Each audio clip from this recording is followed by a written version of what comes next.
कि हमारे द्वारा की गई क्रिया केवल हमको सुख देती है या हमारे कुछ लोगों को सुख देती है, वो धर्म नहीं है। धर्म का मतलब सर्वांगीण विकास, जो सबको आनंदित करे, वो धर्म कहलाता है। मैंने कोई ऐसा निर्णय लिया, मैंने कोई ऐसी बात कही जो मुझे अच्छी लगी या मेरे कुछ लोगों को अच्छी लगी, पर अधिक संख्या में लोग उससे निराश हो गए, वो धर्म नहीं हो सकता। हां, कई बार ऐसा भी होता है कि आप कोई बात कहते हैं तो 1000 लोग राजी हैं लेकिन 10 लोग राजी नहीं हैं, पर 1000 लोगों की रजामंदी है तो वो धर्म है। भागवत के प्रथम श्लोक में कृष्ण को वंदन नहीं किया। अगर कृष्ण वंदन करते तो शायद हो सकता है कि कई लोग उसमें प्रसन्न नहीं होते। राम वंदन करते तो भी उसमें कई लोग प्रसन्न नहीं होते। किसी अन्य देवी देवता को वंदन करते तो उसमें शायद कुछ लोगों के हृदय को ठेस पहुंचती, हमारे देवता का नाम नहीं लिया या हमारी देवी का नाम नहीं लिया। सबकी आस्था के केंद्र अलग हैं। तो वेदव्यास जी महाराज ने भागवत के प्रथम श्लोक में ऐसी वस्तु को वंदन किया जो सबको प्रिय है, इसीलिए भागवत पूजनीय है। और वो ऐसी वस्तु क्या है? सत्य। क्या है? सत्य। वेदव्यास जी महाराज ने कृष्णम परम धीमहि नहीं कहा, रामम परम धीमहि नहीं कहा। वेदव्यास जी महाराज कहते हैं, मैं भागवत के प्रथम श्लोक में परम सत्य को वंदन करता हूं। सत्यम परम धीमहि, परम सत्य को वंदन करता हूं।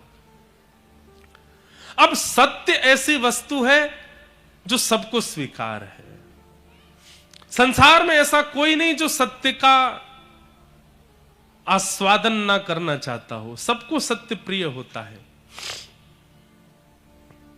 ऐसा तो कुछ है नहीं कि किसी व्यक्ति को असत्य में, अरे अत्याधिक असत्य बोलने वाला व्यक्ति जो सुबह से शाम तक केवल झूठ ही बोलता रहता है, उसकी भी जब सुनने की बारी आती है तो वो भी सत्य ही सुनना चाहता है। नमोस्तुते व्यास विशाल बुद्धे, इसलिए भागवत जी के रचयिता श्री वेदव्यास जी को प्रणाम किया गया। क्यों? क्योंकि उन्होंने भागवत के प्रारंभ में सत्य को वंदन किया है। अगर सत्य को वंदन किया है तो मैं ये बात भी खुलकर के इस मंच से कह दूं, भागवत सुनने का अधिकार केवल हिंदुओं को है ऐसा नहीं। श्रीमद् भागवत सुनने का अधिकार मुस्लिमों को भी है। भागवत सुनने का अधिकार क्रिश्चियनों को भी है, अन्य जाति मजहब के लोगों को भी है। क्यों? क्योंकि भागवत में कोई धर्म विशेष की बातें नहीं है। और धर्म का मतलब हम क्या समझते हैं? धर्म का मतलब हम लोग समझते हैं ये हिंदू धर्म है, ये मुस्लिम धर्म है, ये ईसाई धर्म है, ये वो धर्म है। नहीं, ये सब प्रैक्टिसेस हैं। बाकी धर्म का मतलब सबका कल्याण, सबके साथ भलाई, सबके साथ अच्छा व्यवहार, ये तो सब जगह होता है। मूल धर्म का मतलब जो सबको प्रिय लगे, वह धर्म कहलाता है। हमारे भारत के भूतपूर्व और पूर्व राष्ट्रपति रहे एपीजे अब्दुल कलाम, थे तो वो मुस्लिम, लेकिन क्या किसी संत शंकराचार्य ने उनको वंदन नहीं किया? सबने उनको स्वीकार किया, सबने उनसे प्रेम किया। आज भी उनका नाम किसी सभा में लिया जाता है तो सभा पूरी आनंदित हो जाती है। जो उनके कार्यों से अवगत हैं, जो उनके व्यक्तिगत स्वभाव से अवगत हैं, सब प्रसन्न हो जाते हैं। जात पात पूछे नहीं को, हरि को भजे सो हरि को हो। व्यक्ति का स्वभाव, विचार और क्रिया अगर उनमें शुद्धता व्याप्त है तो व्यक्ति की जात नहीं पूछी जाती, फिर व्यक्ति का मजहब नहीं पूछा जाता, फिर वो व्यक्ति प्रिय हो जाता है, सबका प्रिय हो जाता है। व्यक्ति की क्रिया, स्वभाव और विचार यदि दूषित होते हैं तो पूछा जाता कौन है? बोले वो है। अरे ऐसे तो सबरे ऐसे ही होते हैं, ये तो सारे इस कौम के सारे लोग ही ऐसे होते हैं, फिर ऐसे बात बना दी जाती है। अपने विचारों से, अपनी क्रियाओं से, अपने स्वभाव से यदि आप पवित्र हैं तो जाति के बंधन को आप अपने आप तोड़ देते हैं, उससे आगे निकल जाते हैं। सत्यम परम धीमहि, ऐसे परम सत्य को हम प्रणाम करते हैं। श्रीमद् भागवत में सत्य को वंदन किया गया। एक बात बहुत ध्यान से सुनिएगा बंधुओं, हमारे शास्त्र आज्ञा करते हैं सत्य बोलो, पर कैसा सत्य बोलो? बोले प्रिय सत्य बोलो। सत्यम ब्रूयात प्रियम ब्रूयात, जो प्रिय लगने वाला हो ऐसा ही सत्य बोलना चाहिए। जो किसी को अप्रियता का अनुभव कराता है उस सत्य को बोलने के लिए भी मना किया गया है।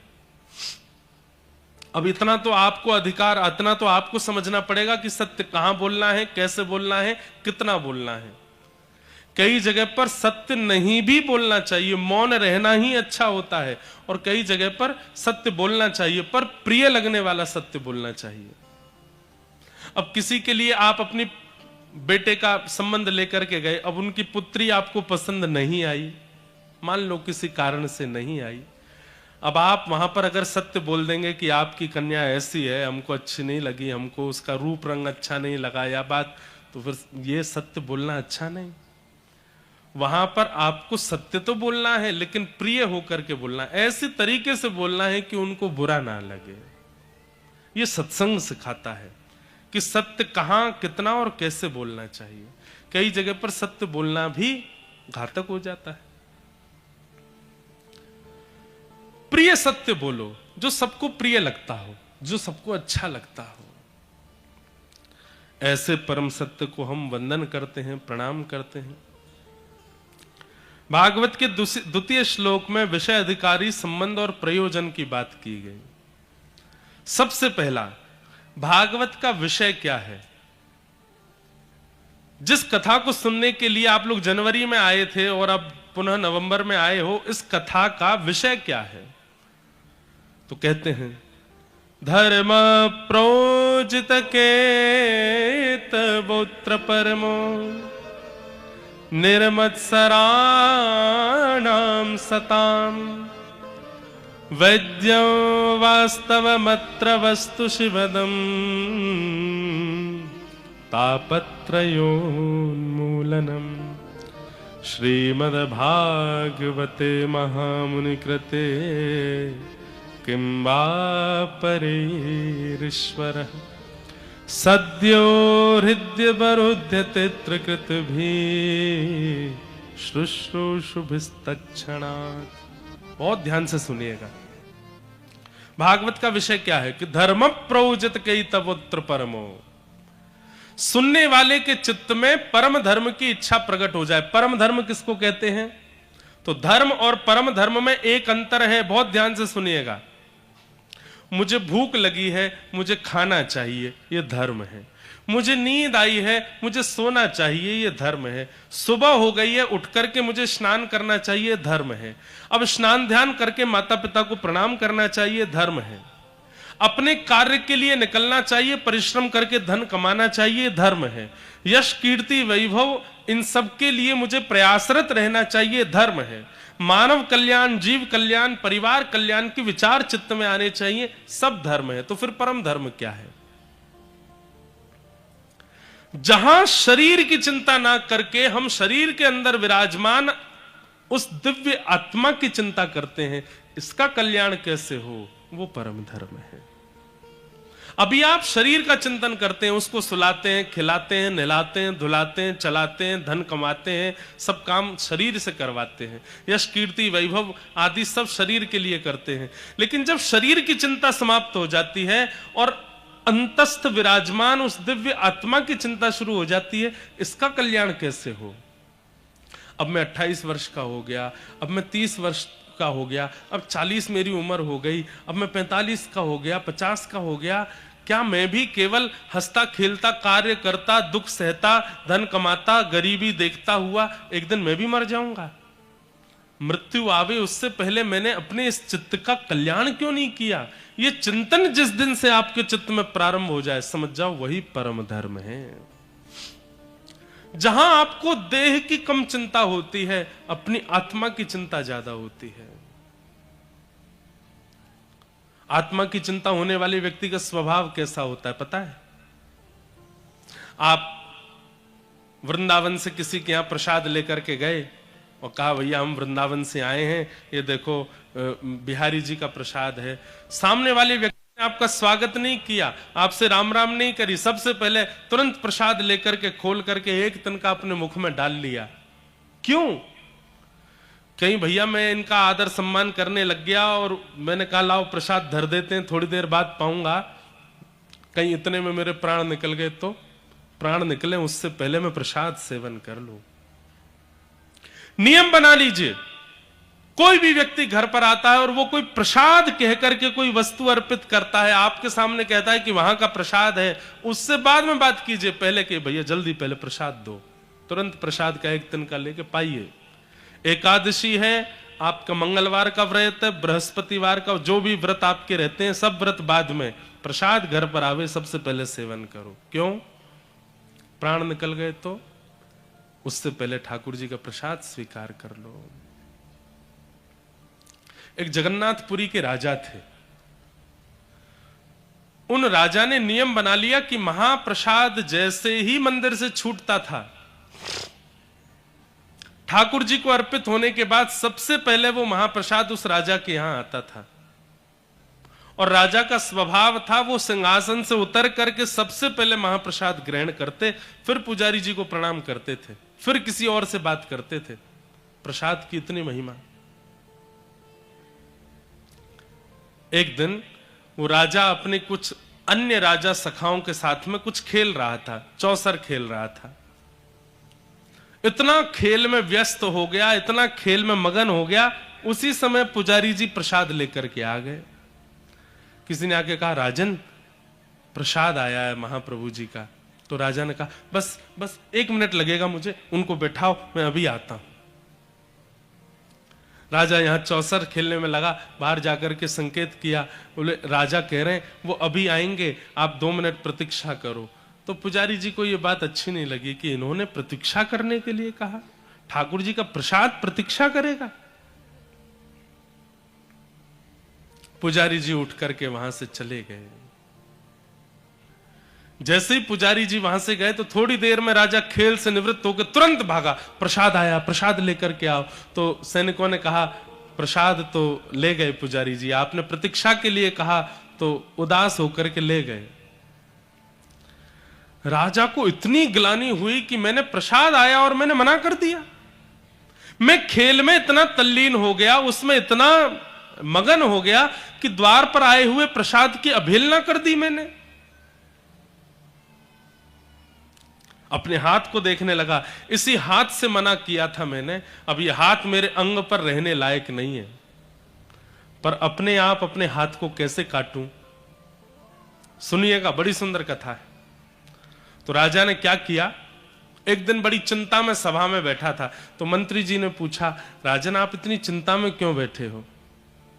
तो राजा ने कहा मैं तुम्हें बताऊं, तुम किसी को तो नहीं बताओगे? मंत्री बोले नहीं मैं किसी को नहीं बताऊंगा। बोले एक प्रेत मेरे कक्ष में आता है रात में, और रात में वो प्रेत नहीं दिखता, केवल उसका हाथ जंगले से दिखाई देता है, और उसका हाथ देख करके मुझे बड़ा डर लगता है। मंत्री बोले आपने हमें पहले क्यों नहीं बताया? बोले डर के कारण नहीं बताया। बोले क्या चाहते हैं आप? बोले मैं चाहता हूं कि कोई उस प्रेत का हाथ काट दे तो मेरे को रात में जो भय होता है वो ठीक हो जाए। मंत्री बोले आज आप चिंता मत करो, मैं आपके कक्ष में सोऊंगा और तलवार लेकर के बैठूंगा, जैसे ही वो प्रेत आएगा हाथ दिखाएगा हल्ला करेगा मैं उसका हाथ काट दूंगा। राजा बोले ठीक है। मंत्री नीचे गद्दा लगा करके सो गए, राजा पलंग पर सो गए। जैसे ही मंत्री की थोड़ी आंख लगी, राजा चुपचाप उठ करके बाहर गए और खिड़की खोल करके अपना ही हाथ भीतर डाल करके आवाज करने लगे जोर जोर से। मंत्री ने तुरंत उठ करके राजा का हाथ काट दिया। लेकिन जैसे ही देखा तो क्या पाया, अरे ये तो राजा ही हैं। राजा ने अपना हाथ कटवा दिया। मंत्री ने कहा राजन आपने तो कहा था कोई प्रेत है, आपने अपना हाथ कटवा दिया।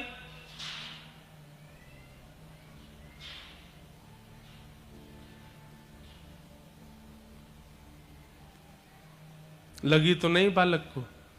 हाँ ठीक है।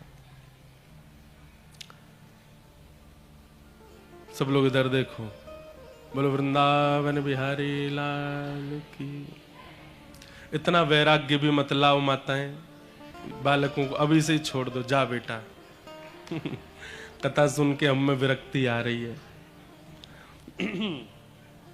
राजा ने अपना हाथ कटा दिया, और जब कटे हुए हाथ से राजा जगन्नाथ महाप्रभु का दर्शन करने के लिए गए और कहा, भगवान यही एक अपराध मुझसे हुआ कि मैंने खेल में तल्लीन होकर के आपके प्रसाद को अस्वीकार किया।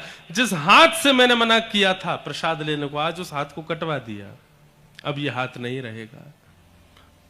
महाप्रभु जगन्नाथ जी प्रसन्न हो गए, उसको हृदय से लगा करके उसका हाथ पुनः प्रकट करवा दिया और कहा, राजन तुम्हारी इस भक्ति से मैं बहुत प्रसन्न हूं।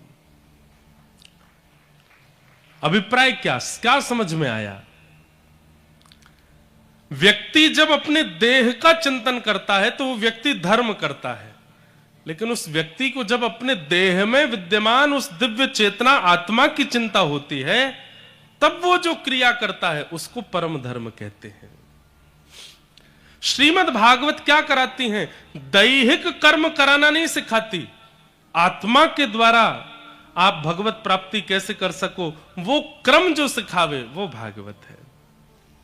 अब कथा सुनना ये दैहिक क्रम नहीं है। अगर अपने देह से आप पूछेंगे कि कथा चल रही है कैसा लग रहा है, तो देह तो कहेगा कि भाई बहुत देर हो गई, अब मेरा मन हो रहा है कि इस पैर को थोड़ा सीधा कर लूं, थोड़ी कमर सीधी कर लूं, कोई तकिया लगा लूं, पीछे वाली आंटी जी थोड़े अपने घुटने हमसे टिका लो, कमर में दर्द हो रहा है। देह से यदि पूछो तो देह प्रसन्न नहीं होता। कई लोग शायद घड़ी भी देखते रहते होंगे, कब 6 बजेंगे, कब 5:30 बजेंगे, कब कथा विश्राम होगी, कब हम उठ करके जाएंगे। तो देह से यदि आप पूछो तो देह की प्रसन्नता नहीं होती कथा में। कथा में 6 बजे तक, 6:30 बजे तक, 5:30 बजे तक कौन बैठाता है आपको? आत्मा बैठाती है। वो आत्मा कहती है शरीर के लिए तो सब जगह हम कर्म कर ही रहे हैं, यहां जो वक्ता बोल रहे हैं उससे मुझे तृप्ति हो रही है, आपकी आत्मा कहती है, और उसकी तृप्ति के लिए आप उसको बैठा करके रखते हो। कल मुझे शैलेंद्र जी बताए, महाराज जी कई माताएं बहनें तो 10 बजे से आगे बैठ जाती हैं कि आगे जगह मिलेगी कि नहीं, 11 बजे से आकर के अपना स्थान ग्रहण कर लेते हैं। ये 11 बजे से आपको यहां देह लेकर के नहीं आता। देह की अगर मानो तो देह क्या कह रहा है?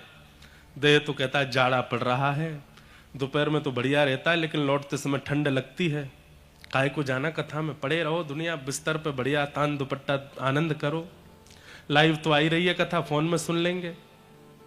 देह की अगर मानेंगे तो देह कथा में नहीं लाता है। कथा में बैठाना, कथा सुनना और उसको जीवन में लागू करवाना ये तो आत्मा करवाती है। परंतु 7 दिन तक तो आत्मा आपसे ये करवाएगी, पर 8वें दिन जिस दिन कथा यहां विश्राम हो जाए उसके बाद भी आपकी वो दिव्य चेतना आत्मा आपसे ये क्रिया करवाती रहे, तब समझो कि आप परम धर्म कर रहे हो, आप धर्म नहीं कर रहे हो, ये परम धर्म है। धर्म से इस लोक में आपको प्रसिद्धि मिल जाएगी, इस लोक में आपको संतुष्टि मिल जाएगी, पर परम धर्म से उस लोक में संतुष्टि की प्राप्ति होती है।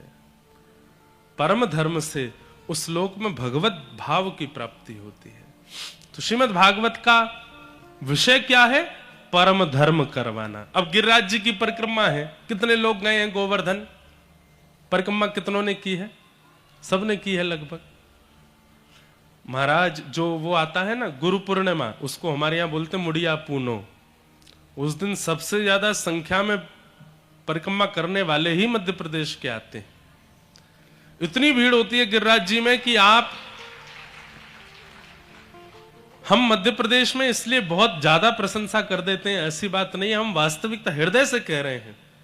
मध्य प्रदेश के लोगों में भक्ति बहुत है और उसके पीछे कारण है यहां के लोगों की सरलता। यदि पैरामीटर नापा जाए भारत के हर प्रांत के लोगों का, तो स्वभाव की सरलता मध्य प्रदेश के लोगों में ज्यादा है। सीधे हैं थोड़े लोग, ऐसा नहीं है कि यहां चतुराई नहीं है यहां पर भी, पर और प्रांतों के लोगों से थोड़ी कम है। और प्रांत के लोग तो बहुत भयंकर चतुर हैं, और बड़ी बड़ी मेट्रोपॉलिटन सिटीज में तो चतुराई की तो बात ही मत पूछो, इतने चतुर लोग होते हैं कि बस क्या कहें।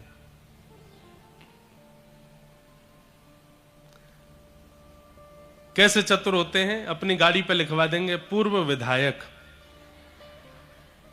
और पूर्व विधायक के नीचे लगवा देंगे उनके पड़ोसी। पूर्व विधायक बड़े अक्षरों में सबको लगे पूर्व विधायक है, नीचे पर नहीं उनके पड़ोसी हैं। किसके पड़ोसी? बोले पूर्व विधायक के। तो ऐसी चतुराइयां संसार के लोगों में हैं, पर मध्य प्रदेश के लोगों में थोड़ी सरलता सहजता ज्यादा है।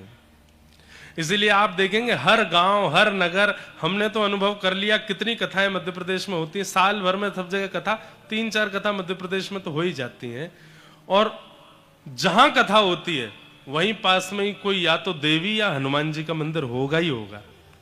और वो देवी हनुमान जी का मंदिर वो किसी ना किसी की सिद्धता जरूर करते होंगे। जैसे कोई हनुमान जी का मंदिर होगा, उस हनुमान जी के मंदिर की प्रसिद्धि ऐसी होगी कि यहाँ मंगलवार को ऐसा करने से ऐसा हो जाता है। देवी का मंदिर होगा, बोले यहाँ पे घंटा चढ़ाने से ये होता है, यहाँ चुनरी चढ़ाने से ये होता है। और वहां महाराज भीड़ लाखों की तादाद में, हर मंदिर में भीड़। मतलब इसको लोग गलत तरीके से ना समझे कि महाराज जी कहीं हमारी वो तो नहीं कर रहे, हंसी तो नहीं बना रहे मध्य प्रदेश। नहीं, आप ये विचार कीजिए कि इतनी संख्या में देवी और देवता और विशेष रूप से हनुमान जी और देवी यहां प्रकट हैं क्योंकि ये भूमि उनको प्रिय है, मध्य प्रदेश प्रिय है। इसीलिए सबसे ज्यादा हनुमान जी के मंदिर यही है, सबसे ज्यादा देवियों के मंदिर भी यही है, और सब सिद्धि प्रदान करने वाले हैं। क्यों? क्योंकि यहां के लोगों में सहजता है, सरलता है, विश्वास है। एक और बात, सहज व्यक्ति, सरल व्यक्ति, स्वभाव का मधुर व्यक्ति तभी हो सकता है जब उसके चित्त में विश्वास होगा। अगर किसी के चित्त में विश्वास नहीं होता तो भी वो सहज, विश्वास नहीं है मतलब क्या है? अविश्वास है। अविश्वास होता है तो व्यक्ति चतुर होता है, शक की स्थिति आ जाती है, वो दिन भर बस ओवर थिंक करता रहता है, अच्छा ऐसा है तो ऐसा है, ऐसा है तो ऐसा। लेकिन विश्वासशील व्यक्ति जो होता है वो ज्यादा चिंतन नहीं करता, बस मान लेता है। तो परम धर्म की स्थिति जीवन में प्रकट होना, यह भागवत जी का विषय है। आप देह की चिंता कम करने लगे हैं, अब अपनी आत्मा की चिंता ज्यादा करते हैं, तो आप परम धार्मिक हो। दूसरा आता है निर्मत्सराणाम सताम। मैंने कई बार कथा सुनाई है, मध्य प्रदेश के ही जबलपुर के पास में एक सज्जन हुए, उनका नाम था भोलानाथ जी। क्या नाम था? भोलानाथ। वही कालांतर में बाद में उनका नाम हमारे वृंदावन में पड़ गया भोरी सखी। क्या पड़ गया? भोरी सखी। और ये भोरी सखी उनका नाम किशोरी जी ने स्वयं प्रकट होकर के रखा, राधा रानी ने उनका नाम रखा भोरी सखी। तो भोलानाथ जी जो थे, ये जब वृंदावन जाकर के रहने लगे और यमुना जी के तट पर राधा रानी को रो रो करके बुलाते थे, जब राधा रानी को पुकारते थे, तब किशोरी जी ने राधा वल्लभ जी के गोस्वामी जी से कहा कि हमारे राजभोग के थाल को ले जाओ और सेवा कुंज में एक भोलानाथ जी करके व्यक्ति हमारी याद में रो रहे हैं, उनको भोजन पवा देना। तो जब राधा वल्लभ जी के गोस्वामी प्रसाद का थाल लेकर के आए, तो भोलानाथ जी प्रसाद का थाल देख करके और जोर से रोने लगे। तो पुजारी जी बोले, अरे ये तो सौभाग्य की बात है कि किशोरी जी चिंता करके तुम्हारे लिए प्रसाद भिजवा रही हैं और तुम और रो रहे हो, क्यों? तब वो भोलानाथ जी क्या कहते हैं कि उनको मेरे देह की चिंता हुई, उनको मेरे पेट की चिंता हुई, उनको मेरी जीव की चिंता हुई कि पेट भूखा है, जीव में स्वाद नहीं गया, देह जर्जर हो रहा है। उनको मेरे मन की चिंता क्यों नहीं हुई कि मैं मन से कितना व्याकुल हो रहा हूं? उनको मेरी आत्मा की चिंता क्यों नहीं हुई कि मैं किशोरी जी के दर्शन करने के लिए कितना उतावला हो रहा हूं? मुझे इस बात से और रोना आ रहा है कि मेरी आत्मा की चिंता किशोरी जी को नहीं हुई, मेरे पेट की चिंता हुई, इसलिए भोग का थाल भेज दिया। आत्मा की चिंता होती तो स्वयं किशोरी जी चल करके आ जाती। इसे कहते हैं परम धर्म, जहां देह की चिंता प्रधान नहीं है, आत्मा की चिंता प्रधान है।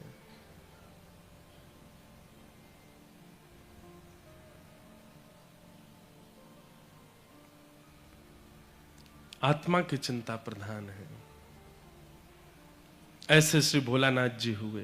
भोरी सखी निर्मत्सराणाम सताम। भागवत का अधिकारी कौन है? किसको अधिकार है कथा सुनने का? तब कहते हैं जिसके चित्त में मात्सर्य दोष नहीं है। मात्सर्य दोष मतलब आपके अंदर काम है, क्रोध है, लोभ है, मोह है, ईर्ष्या है, द्वेष है, अभिनिवेश है, दुनिया की सारी दुर्गंध आपके अंदर है, कोई बात नहीं। लेकिन यदि एक दोष यदि आपके अंदर है तो आप ठाकुर जी को कभी प्राप्त नहीं कर पाओगे। और वो दोष क्या है? मात्सर्य दोष। मात्सर्य दोष मतलब दूसरे की उपलब्धि से परेशान होना। और क्षमा कीजिएगा, हर व्यक्ति के अंदर ये दोष होता है। हर व्यक्ति के अंदर ये दोष होता है। उसे दूसरे की उपलब्धि अच्छी नहीं लगती। इसको सामान्य भाषा में ईर्ष्या भी कहते हैं और सामान्य भाषा में जलन भी कहते हैं। जलन हो रही है कि वो इतना अच्छा क्यों हो गया, उसको इतना कैसे मिल गया, उसको ये प्राप्त कैसे हो गया।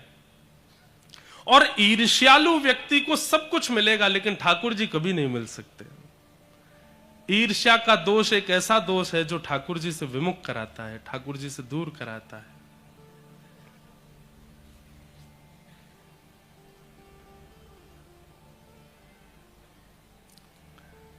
ईर्ष्या का दोष नष्ट किया जाए। निर्मत्सराणाम सताम। बंधुओं क्या करें, कैसे ईर्ष्या जावे? कथा सुनो। और मैं तो कहता हूं पहले दिन की कथा सुनो। जिसकी ईर्ष्या होती है चित्त में उन सबका चिंतन कर लो। अभी किन किन को देख करके ईर्ष्या होती है, किन की प्रसिद्धि उपलब्धि सुनकर के ईर्ष्या होती है। आपका पड़ोसी है, परिवार का है, दूर का संबंधी है, जो भी है उसका चिंतन करो। और चिंतन करके भागवत जी से प्रार्थना करो, हे भागवत जी कृपा करना, अगर हमें जीवन में दर्शन देना चाहते हैं ठाकुर जी तो 7वें दिन जब कथा पूरी हो उस दिन ये ईर्ष्या नष्ट हो जाए, उस दिन ये ईर्ष्या चली जाए चित्त से।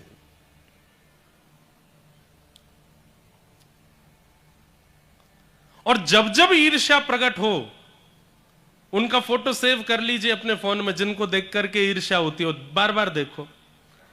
और देख के जैसी ईर्ष्या हो जाए तुरंत श्री कृष्ण गोविंद हरे मुरारे, हे नाथ नारायण वासुदेव, ठाकुर जी आपको प्रणाम, इससे ईर्ष्या मेरी खत्म करो। लोगों से कहो इसकी बातें मुझे सुनाओ, इसकी उपलब्धियां मुझे बताओ। और जब लोग कहें ईर्ष्या हो, ईर्ष्या के साथ साथ तुरंत, भाई बुखार आने पर ही पैरासीटामोल ली जाती है, ईर्ष्या हो तुरंत भगवान नाम गाने लग जाओ। 7 दिन के अंदर अगर कथा सुनने के बाद ईर्ष्या नष्ट हो जाए, नाच लीजिएगा, अब ठाकुर जी मिलने वाले हैं आपको, क्योंकि ईर्ष्या चित्त से चली गई है।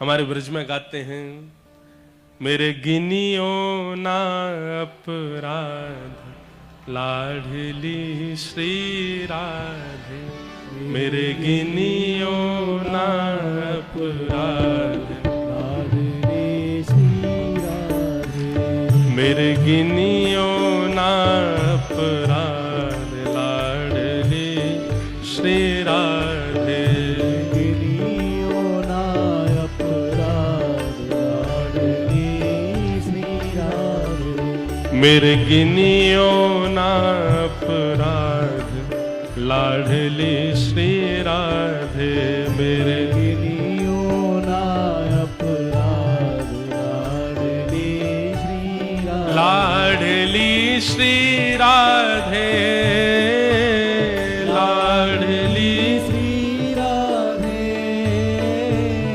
लाडली श्री राधे, लाडली श्री राधे, ओ लाडली श्री राधे, लाडली श्री राधे, मेरे गिनियो ना जी,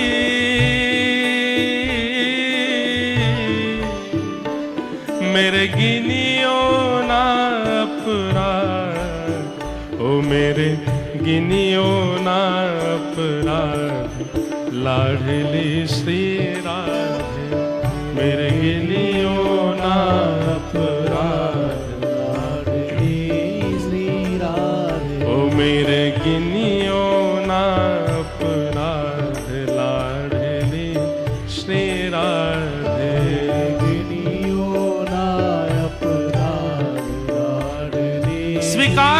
करने से, एक बात सुनिएगा, दोष नष्ट कब होता है? स्वीकार करने से दोष नष्ट होता है। आप मान लेंगे कि आप ईर्ष्यालु हैं, आपका ईर्ष्या कम हो जाएगी।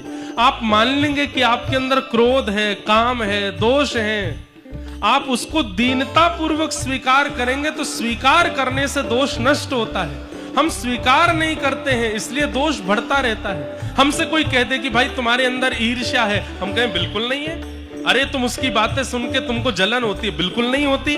तो नहीं स्वीकार करने से दोष और बढ़ता है। सबके सामने स्वीकार करने में अगर लज्जा होती है तो किशोरी जी के सामने स्वीकार करो।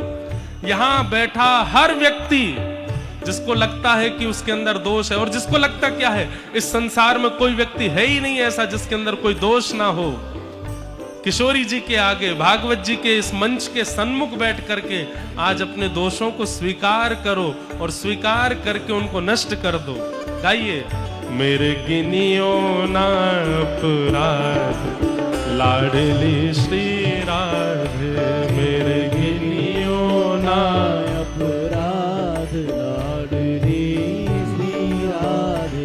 ओ माना के मैं पतित बहुत हूँ, माना के मैं पतित बहुत हूँ, माना के मैं पतित बहुत हूँ, माना के मैं पतित बहुत हूँ। ओ माना के मैं पतित बहुत हूँ, माना के मैं पतित बहुत हूँ। हाँ, माना के मैं पतित बहुत हूँ, माना के मैं पतित बहुत हूँ। ऊपर पतित पावन तेरो नाम, ऊपर पतित पावन तेरो नाम, लाडली श्री राधे पर पतित पावन तेरो नाम, लाडली श्री राधे।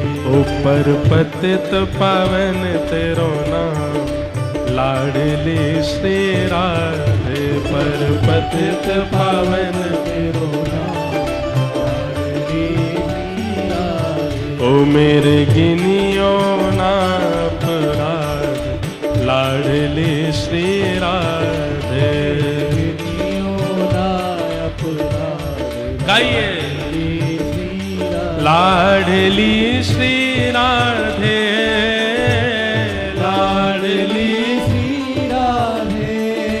ओ लाडली श्री राधे, लाडली श्री राधे। ओ मेरे गिनियो ना अपराध लाडली श्री राधे, मेरे गिनियो ना अपराध लाडली श्री राधा। रमण लाल की करताल बजा के गाओ।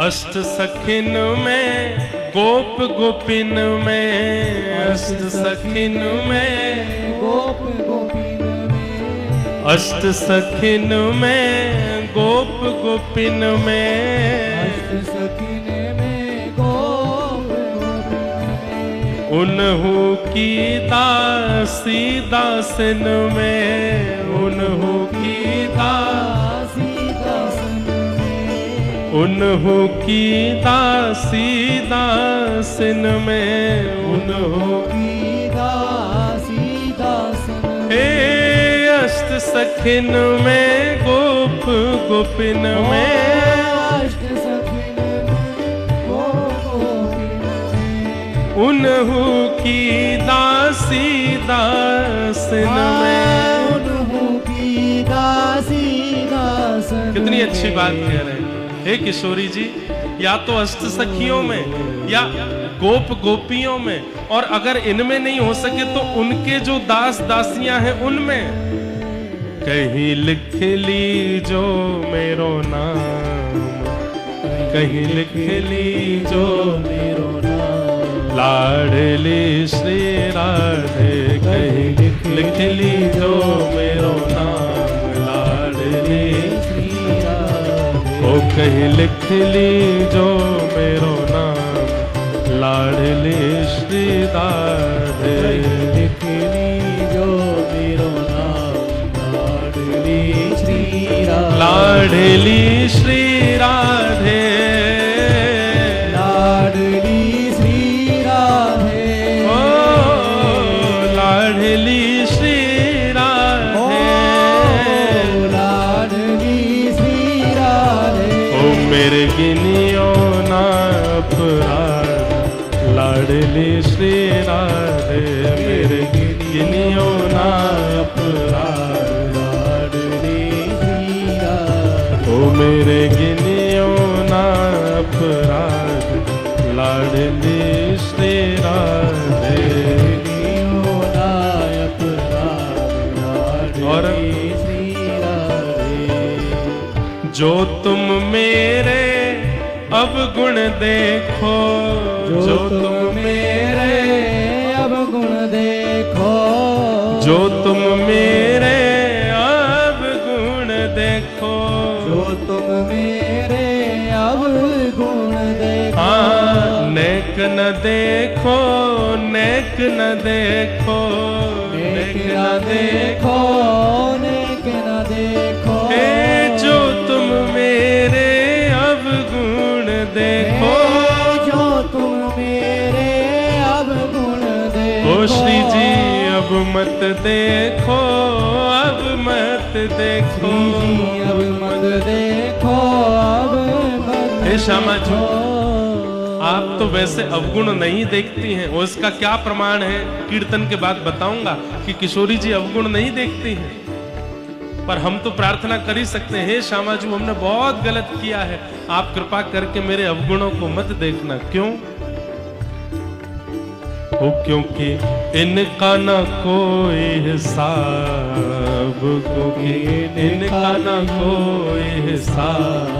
ओ अब इनका न कोई हिसाब, अब इनका न कोई हिसाब। लाडली श्री राधे, अब इनका न कोई हिसाब। लाडली श्री राधे। ओ मेरे गिनियो ना अपराध, लाडली श्री राधे। गिनियो ना अपराध, लाडली श्री राधे। लाडली श्री राधे, लाडली श्री राधे। ओ लाडली श्री राधे, लाडली श्री राधे। लाडली श्री राधे, लाडली श्री राधे। ओ मेरे गिनियो, ओ मेरे गिनियो, ओ मेरे गिनियो ना अपराध, लाडली श्री राधे। गिनियो ना अपराध, लाडली श्री राधे। ओ मेरे गिनियो ना अपराध, लाडली श्री राधे। गिनियो ना अपराध, लाडली श्री राधे राधे राधे गोविंद राधे, राधे राधे राधे गोविंद राधे। भजो राधे राधे राधे गोविंद राधे। राधे राधे राधे गोविंद राधे। हे गोविंद राधे गोपाल राधे, गोविंद राधे गोपाल राधे। हे गोविंद राधे गोपाल राधे, गोविंद राधे गोपाल राधे। हे गोपाल राधे, गोपाल राधे। हे गोविंद राधे।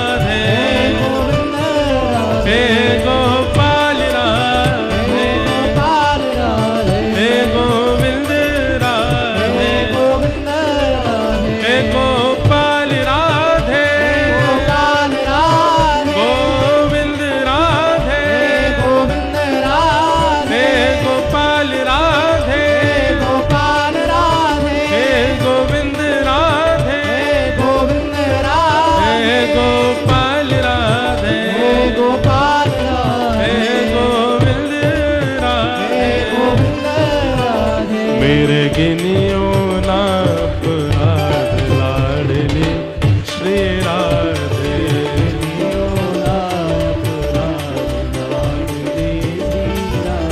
ओ मेरे गिनियो ना अपराध लाडली श्री राधे।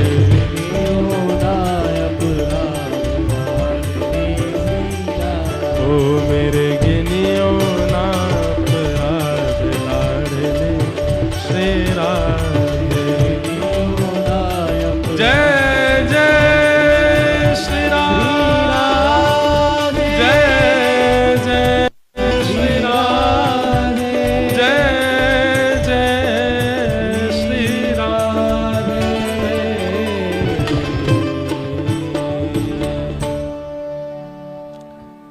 माना के मैं पतित बहुत हूँ, माना के मैं पतित बहुत हूँ, पर पतित पावन तेरो नाम लाडली श्री राधे। पर पतित पावन तेरो नाम लाडली श्री राधे। एक बात कहें बंधुओं, इस संसार में बहुत बुरा कोई नहीं होता। इस संसार में बहुत बुरा कोई नहीं होता। बस एक बात है कि आप थोड़े कम बुरे हो, इसलिए कोई ज्यादा आपको ज्यादा बुरा लगता है। बुरे सब होते हैं। संसार में बहुत बुरा कोई नहीं है, बस आप थोड़े कम बुरे हो, इसलिए आपको वो ज्यादा लग रहा है। बुरे सब होते हैं। अच्छाई की बात करी जाए तो इस संसार में कोई बहुत अच्छा नहीं होता। आप थोड़े अच्छे हो, इसलिए आपको सब बहुत अच्छे लगते हैं। ये बात अगर कोई शेर व शायरी लिखने वाला होगा तो इस पर कुछ बना देगा कि संसार में कोई बहुत बुरा नहीं होता, पर आप थोड़े कम बुरे हो, इसलिए आपको कोई ज्यादा बुरा लग रहा है। और संसार में कोई बहुत अच्छा नहीं होता, बस आप थोड़े अच्छे हो, इसलिए सब आपको बहुत अच्छे लगते हैं। संसार में 50-50 का रेशियो चलता है। सब अच्छे भी हैं, बुरे भी हैं, सबके अंदर सारी गुण हैं। तो फिर क्या होता है? बस गुरु कृपा किसी किसी पर अधिक हो जाती है, गुरु कृपा किसी किसी पर विशेष हो जाती है, तो वो व्यक्ति इस अच्छे बुरे के दौर में भगवान का हो जाता है। और ठाकुर जी का हो जाना ही एक विशेष बात है। बुरे भी ठाकुर जी के हो जाते हैं, अच्छे भी ठाकुर जी के होते हैं, बस वो ठाकुर जी का होना किसी गुरु कृपा से ही होता है। अगर देखा जाए तो इस कलिकाल में रावण से भी बुरे लोग हैं। देखा जाए तो कंस से भी बुरे लोग आज की डेट में हैं। उस समय पर कंस ज्यादा बुरा था, उस समय पर रावण ज्यादा बुरा था, पर कंस और रावण से भी ज्यादा बुरे लोग आज हैं संसार में। इसलिए किसी के अवगुणों को देख करके बहुत जल्दी विचलित मत हो जाओ। लोग ऐसे भी होते हैं, अरे भाई ये संसार है, यहां सब प्रकार के लोग हैं। विवाह जब होता है तो विवाह के बाद में जो जीवन संगी जीवन में आया उसके साथ हम रह क्यों नहीं पाते? क्योंकि विवाह से पहले उसने सब अपना अच्छा ही अच्छा बताया, उसने सब अच्छा ही अच्छा दिखाया, और फिर जब उसके अवगुण दिखने लगते हैं तो फिर आप विचलित हो जाते हो, अरे ये तो नहीं बताया था। इसलिए हमारी प्रार्थना, जिनके विवाह नहीं हुए या होने वाले हैं, अपने होने वाले जीवन संगी के पहले अवगुण जान लीजिए। उससे बोले ही दो, बोले अच्छा ही मत बताना, ये बताओ कमियां क्या क्या है, ताकि आगे एडजस्टमेंट करने में दिक्कत ना हो। पहले ही पूछ लो, सब पहले सही सही बता दो, भाई हफ्ता में कितने दिन नहीं नहाते हो ये बताओ। जैसे ही वो कहे सर्दियों में थोड़ा हो जाता है 2 दिन नहीं नहाते, तो अपनी तरफ से मान लेना कि 3 दिन ही नहीं नहाता होगा, 2 दिन तो बोल रहा है। मतलब हम क्या करते हैं, हम अच्छाइयों की उम्मीद रखते हैं, बुराइयों की उम्मीद ज्यादा रखो। पहले से ही मन में बना लीजिए। उसने जितनी अच्छाई अपनी बता रखी है, सबका विपरीत सोच के चलो मन में, तो क्या होगा, जीवन जीने में दिक्कत नहीं होगी।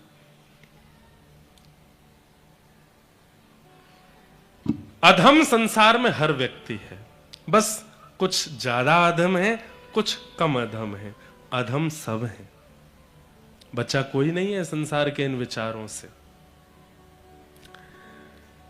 निर्मत्सराणाम सताम, ठाकुर जी का अधिकारी कौन है? बोले जिसके चित्त में मात्सर्य दोष नहीं है, जिसके चित्त में मात्सर्यता नहीं है। मात्सर्य मतलब ईर्ष्या।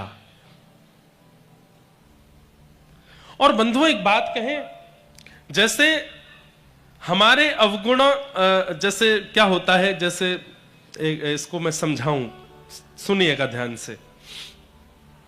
व्यक्ति को बुखार आता है, सबको पता चलता है, पर बुखार के साथ साथ भीतर और कितनी बीमारियां आई हैं, यह केवल वैद्य को पता चलता है। ऐसे ही व्यक्ति को क्रोध आ रहा है, यह आपको पता चला, लेकिन क्रोध के साथ साथ और कितने दोष आ रहे हैं उसके अंदर, यह गुरु को पता होता है। जैसे शास्त्र प्रमाण देते हैं कि अगर किसी व्यक्ति को अति क्रोध है, अति क्रोध किसी व्यक्ति को आता है, तो उसके अंदर दो दोष भी होंगे। और ये 100% प्रूफ है कि अगर किसी व्यक्ति को अति क्रोध है तो उसके अंदर दो दोष और होंगे। और उन दो दोषों में दो दोष क्या है? पहला दोष विचलनता, मन विचलित है, एक पर विश्वास नहीं कर पाता है, कभी इधर कभी उधर, कभी इधर कभी उधर, कभी इधर, असमंजस है चित्त में। क्रोधी व्यक्ति का प्रमाण गुरुजनों को हो जाता है कि भयंकर क्रोध है, तो चित्त में असमंजस भी है। और क्रोधी व्यक्ति का प्रमाण है कि अत्यंत क्रोध है, तो चित्त में काम भी है। बस काम व्यक्ति सबको दिखाता नहीं है, लेकिन क्रोध जब दिखता है तो पता चल जाता है कि अंदर काम भी है। ऐसे ही बुखार दिखाई देता है। और दोष क्या क्या है? अब बुखार तो हर तरीके से आता है, वायरल को भी बुखार आ जाता है, कई बार दांत में दर्द होता है तो भी बुखार आ जाता है, अकल डाढ़ आती है वो, उससे भी बुखार आ जाता है, कई बार पॉल्यूशन की वजह से इन्फेक्शन हो जाता है तो भी बुखार आ जाता है, पेट खराब होता है तो भी बुखार आ जाता है, कहां तक कहें बड़े बड़े रोग, कैंसर भी होने लगते हैं प्रारंभिक स्थिति में, तो भी बुखार आ जाता है। तो बुखार तो सबको पता चलता है, लेकिन बुखार से मूल दोष क्या आया है, यह केवल वैद्य को पता चलता है। ऐसे ही काम, क्रोध, लोभ, ये सबको दिख जाने वाले जो दोष होते हैं, ये तो बाह्य प्रमाण है, पर भीतर और क्या क्या आया है, ये गुरुओं को पता होता है। ठीक ऐसे ही किसी व्यक्ति के चित्त में अगर ईर्ष्या है, तो ईर्ष्या प्रमाण है कि इतने संसार में दोष हैं, सबका 10% इसके अंदर है ही। ईर्ष्या प्रमाण है इस बात का। ईर्ष्या, अगर आपके अंदर ईर्ष्या है तो आपके अंदर सारे दोष हैं, सब दोष हैं। संसार में जितने दोषों के नाम हैं, सबकी लिस्ट बनाओ, सब हैं आपके अंदर अगर ईर्ष्या है तो। और सबसे बड़ा प्रमाण, सबसे बड़ा दोष क्या है ईर्ष्या होने का? कि अगर बाकी के दोष चित्त में हैं, ठाकुर जी फिर भी मिल जाएंगे, लेकिन ईर्ष्या का दोष यदि चित्त में है, ठाकुर जी नहीं मिलेंगे। ईर्ष्या से बचो।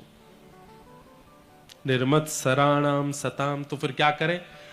जब जब दोष उत्पन्न होता है उसी समय भजन करो। नियमित रूप से दवाई लेने को जब कही जाती है तो कहते हैं सुबह शाम भोजन के बाद।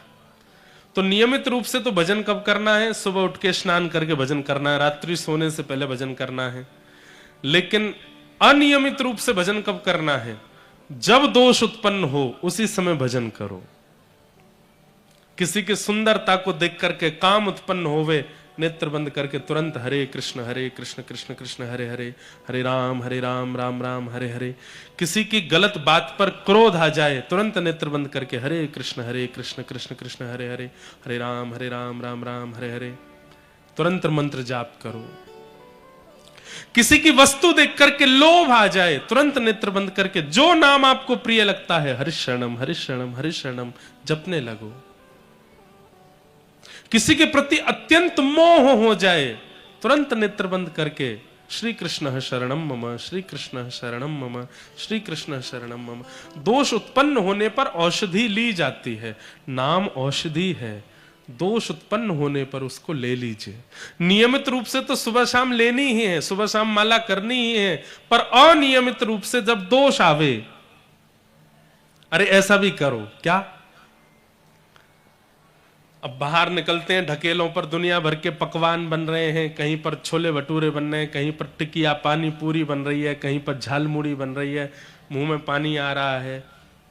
कभी जभी खा लो कोई बात नहीं, लेकिन रोज ही बाहर का खाने का मन होता है। यह भी एक बहुत बड़ा दोष है कि नित्य आपको अपनी रसोई से बाहर का ही भोजन प्रिय लगता है। यह एक बहुत बड़ा दोष है। हम लोग इसको बहुत सामान्य रूप से ले लेते हैं कि भाई ठीक है, बाहर खाने का मन तो सबका होता है, पर महीना में 1-2 बार की छूट है। पर किसी व्यक्ति को हर हफ्ते बाहर खाने का मन होता है, हर 2 दिन बाद कुछ बाहर खाने की इच्छा होती है। यह भी एक दोष है कि बाहर खाने की इच्छा यह चित्त को बिगाड़ती है। जैसा खाओ अन्न वैसा होवे मन, जैसे होवे मन वैसे होवे विचार, जैसी होवे विचार वैसी होवे वाणी, जैसी होवे वाणी वैसे होवे कर्म, और जैसे होवे कर्म वैसे होवे गति। अन्न से आपकी गति निर्धारित होती है, अन्न से। इसलिए आपने देखा होगा कई महापुरुष वो अपने पानी भी साथ ही लेके चलते हैं, वही पीते हैं जो घर का है। सब जगह का पानी पीते, कई लोगों को देखा होगा कुएं का ही पानी पीते हैं। एक महाराज जी हमारे संपर्क में हैं, वो तो आज उनकी 95 एज हो गई, आज भी कुएं का पानी पीते हैं, आज भी कुएं के पानी से नहाते हैं, कुएं के पानी से बने हुए प्रसाद पाते हैं। कई भागवत वक्ता ऐसे हैं जो आज भी केवल गंगा जल का ही प्रयोग करते हैं। दुनिया के किसी कोने में चले जाएं, पूज्य श्री मुरारी बापू वो तो आज भी गंगा जल में ही प्रसाद पाते हैं। गंगा जल की ही रोटी बनेगी, गंगा जल से ही सब्जी बनेगी, सब कुछ गंगा जल। इसका प्रभाव क्या है? मन की शुद्धता, विचारों की शुद्धता, ख्यालों की पवित्रता, ये सब अन्न से आती है। लिख लीजिएगा, आप हफ्ता लगा लीजिए, 1 सप्ताह घर में नहीं खाना, रसोई में नहीं खाना, बाहर ही खाना है। 2 चीज होंगी, तन भी खराब हो जाएगा, मन भी खराब हो जाएगा, दोनों खराब हो जाएंगे। तन को भी रोग लग जाएगा, मन को भी रोग लग जाएगा। जो काम, जो क्रोध, जो लोभ पहले इतनी जल्दी नहीं आता था, वो बहुत जल्दी आने लग जाएगा। एक कथा मैं सुनाता हूं, सुनिएगा। एक महात्मा थे, वो सप्ताह में 1 ही दिन भोजन करते थे, बाकी के 6 दिन व्रत पर रहते थे। व्रत मतलब केवल जल पीते थे। तो एक गांव में उन्होंने एक बूढ़ी माताजी का घर निश्चित कर लिया। बूढ़ी माताजी अकेली रहती थी और रुई की बाती बनाती थी, वो बाती जाकर के विक्रय करती थी, उससे जो धन मिलता था उसी से अन्न खरीद करके घर में प्रसाद बनाती थी, भगवान को भोग अर्पित करने के बाद स्वयं पाती थी, और सप्ताह में 1 दिन वो महात्मा घर आते थे, उनको पवाती थी। आज वो महात्मा जब प्रसाद पाए, और प्रसाद पाने के बाद जैसे ही घर से निकले तो एक परम सुंदरी सामने से जा रही थी। महात्मा वैसे तो सबको देख करके नेत्र नीचे कर लेते थे, पर आज उस सुंदरी का रूप देख करके आशा भरी, उस सुंदरी का रूप देख करके महात्मा ने नजर तो नीचे कर ली, लेकिन उनके मन में ख्याल आया, कितनी सुंदर है, इसका रूप कितना सुंदर है, एक बार और देख लूं। और जैसे उन्होंने दोबारा नेत्र उठा करके उसको देखा, अब वो युवती तो चली गई, लेकिन महात्मा सोच में पड़ गए, मेरी आयु 70 की हो गई, पिछले 40 वर्षों से मैं भजन कर रहा हूं, ऐसा पहले कभी नहीं हुआ कि किसी का रूप देख करके मैंने दूसरी बार देखा हो, और उसका रूप देख करके मेरे मन में सुंदर है ऐसी भावना उत्पन्न हुई हो।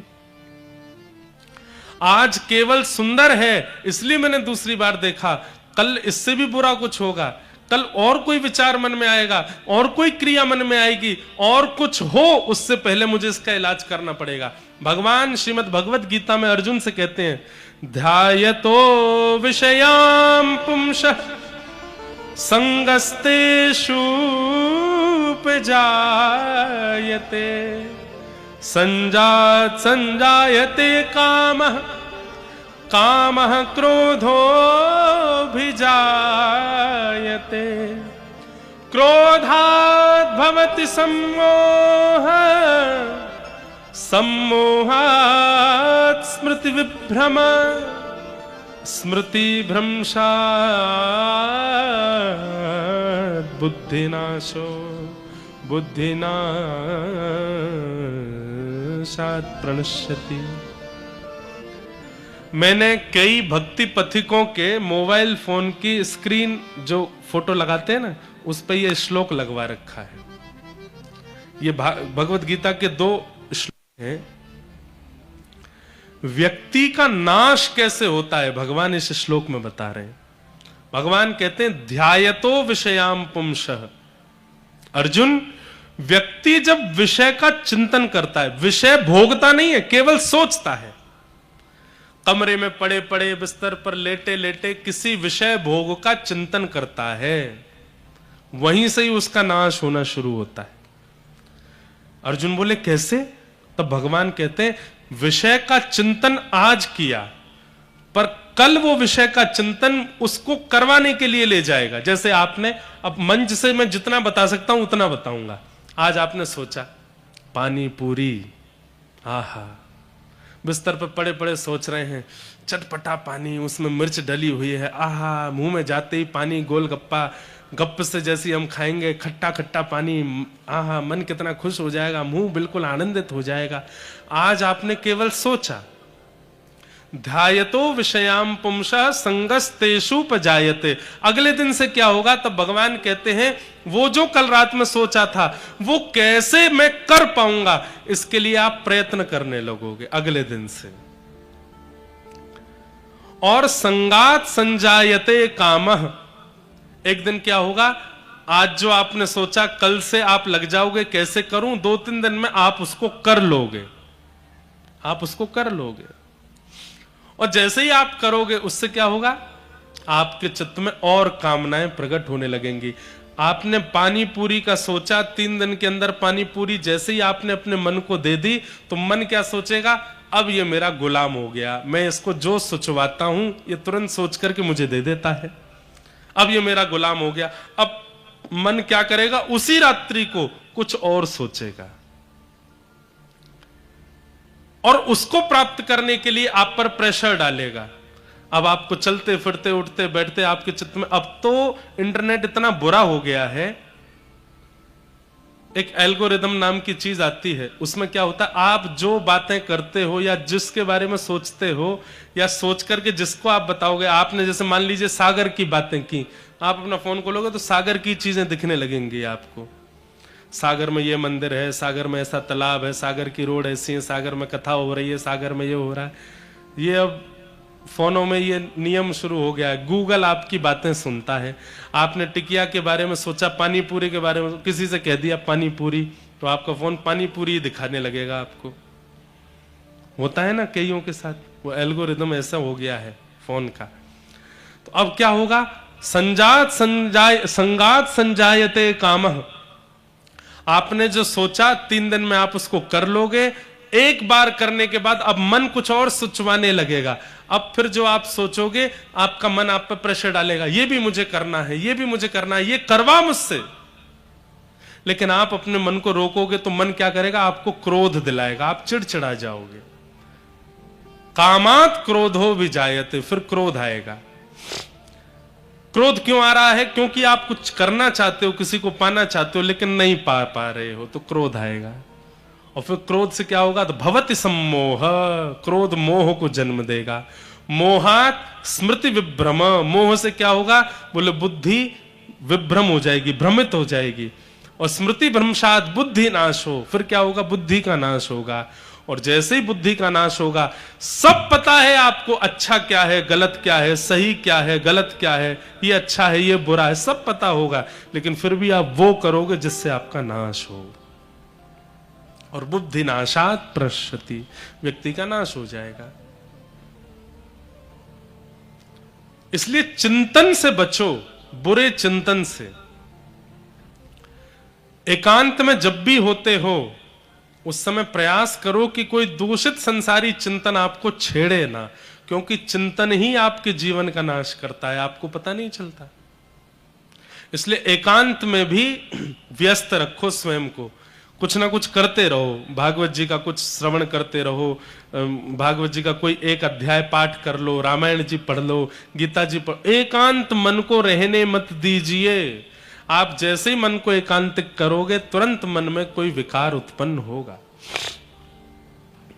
तो वो महात्मा आज उन्होंने प्रसाद पाया, प्रसाद पाने के बाद उन्होंने कहा कि 40 साल मुझे भजन करते हो गए, किसी की सुंदरता देख के दोबारा देखने की इच्छा तो मेरे मन में प्रकट नहीं हुई, कुछ तो गड़बड़ हुआ है।